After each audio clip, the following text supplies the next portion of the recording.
In terms of area rivalries, there's perhaps none as passionate as the Chenango Civil War. Forks CV, two high schools separated by just 4 miles. On the gridiron, though, that separation is a little bigger. The Blue Devils having won the last 21 bouts against the rival Warriors. Our game of the week is brought to you by Rocco J. Testani, Tri-Town Insurance, Mayhoods, and Matthews Auto. It's senior night for the well-rested Blue Devils, who have had 2 forfeit wins in the last 4 weeks. Slow going, though, in the first. I mean, that's what happens when you get time off. Less than a minute left. L.J. Watson back to pass, escapes the pressure, reverses the field, and then scrambles ahead for a first down. The kick can do it all. A few plays later, Tim McDonald finds the end zone because, after all, it may be 10:45 at this point, but we're still serving breakfast all day. It's 7-0 after 1. To the second quarter we go, and the Blue Devils offense waking up and, as she wants, making it happen. Warriors forced a punt from the end zone, and Watson with a big return from midfield. As I said, he can do it all. Jukes around one defender, finally brought down by a wall of Warriors inside the red zone. Then Watson, who else? Finishing it off on the pitch from Tony Silvanic. Forks opens it up to a 15-0 lead. Then LJ again on the pitch, this time to the left side. Stick with me here. Circle button spin move, square button stiff arm, right stick truck, and then left stick ahead for the score. 22-0 Chenango Forks. Warriors get on the board, but the Devils answer right back. Dylan Studer, 44 yards, untouched all the way for the score. But just because he was untouched doesn't mean CV wasn't.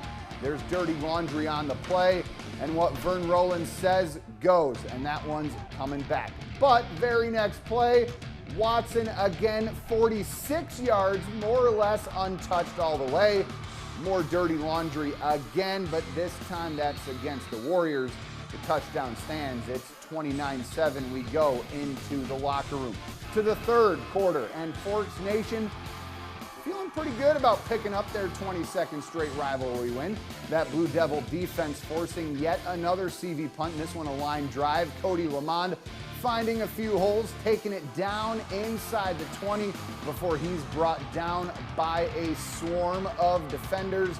And then Studer picks him up from there. Warriors tack on a few late fourth quarter scores, but Forks makes it 22 in a row. They get the win 43-27. Take it away, Mr. Dwyer.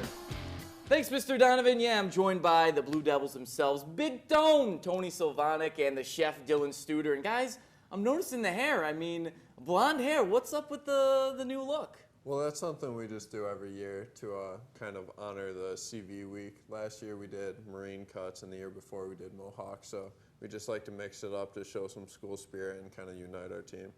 Mm-hmm. Yeah, what does it really, it brings team unity, but what else does it bring? That's kind of an unfair question. It's just, that's really all we do is just like team unity. Okay, I'll start it over again. I was trying to come up with something special. It's just like one thing. Okay. It's tradition. We'll start over again. My bad. I put you on the spot. I'm sorry. No, it's all good. Okay, 3, 2, 1. Thanks, Mr. Donovan. Yeah, I'm joined by the Blue Devils themselves, Mr. Tony Silvanic, Big Tone, and then the chef, Dylan Studer. And guys, what's with the new look? I'm seeing the blonde hair. I noticed it during the week. Why'd you guys go blonde? It's just a tradition we have at Forks to kind of honor the CV week. So we do it. It brings team unity, and it just really adds some special to the CV week. And Dylan, this is always a big game. You guys have taken, the battle for a lot of years. Well, what is it like getting up for this game? And you guys are across the bridge, but it seems like there's more to this rivalry than just wins and losses. Yeah, I mean, 22 years, it's a long time. It's a long time, 22 years. But it's a lot more than that. It's pride, really. That's what it comes down to is pride. And during the game, you were under center a lot. It's the big talk of the town. LJ still, providing the spark. But what is it like having you under center and then maybe LJ under center? You guys have a different look, every time you guys go out. Yeah, I think it just adds a whole new element to our offense because, with LJ back there, when he gets space, everyone knows what he can do and he can make people miss. So when we put me at quarterback, our line has been doing great. So it just gives LJ a chance to exploit the weaknesses in the defense. And Dylan, just go into how diverse you guys are. You could be a running back. You got Cody Lamond. You got Tim McDonald. What is it like having multiple guys step back there and pull off these huge chunk of yards? What is that like, and what does that say about Forks? We consider that a big threat. That's huge for our offense, having that much diversity in the backfield, and it's just something you got to watch out for. It's dangerous.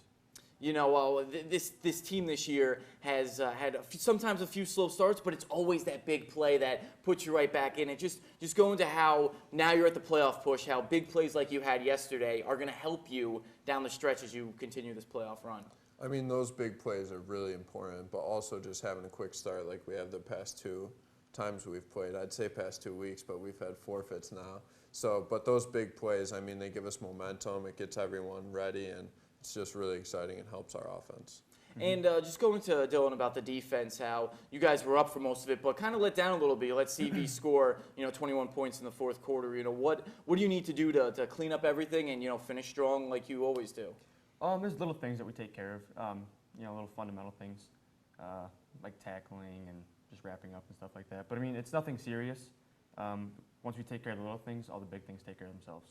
And you guys, seniors, what is it, going into this playoff run? You guys have been to the state title twice, and you've been twice 3 times. What is it like to now you got Dryden up next to turn up that other gear, turn up another notch to get to the point you guys want to be at? We always talk about having a second season at Forks, and we're fortunate to make it again this year. So now we just got to take it week by week and just put in all the hard work that goes into each game and just keep doing that continuously for the rest of the season.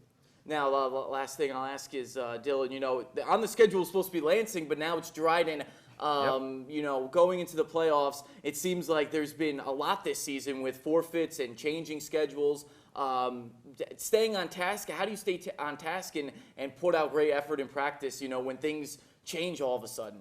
Things are going to change, but there's nothing we can do about that. That's what we tell ourselves, and it's the truth. So, the best thing we can do is just prepare for anything that has to happen. And last thing, both of you guys can answer this.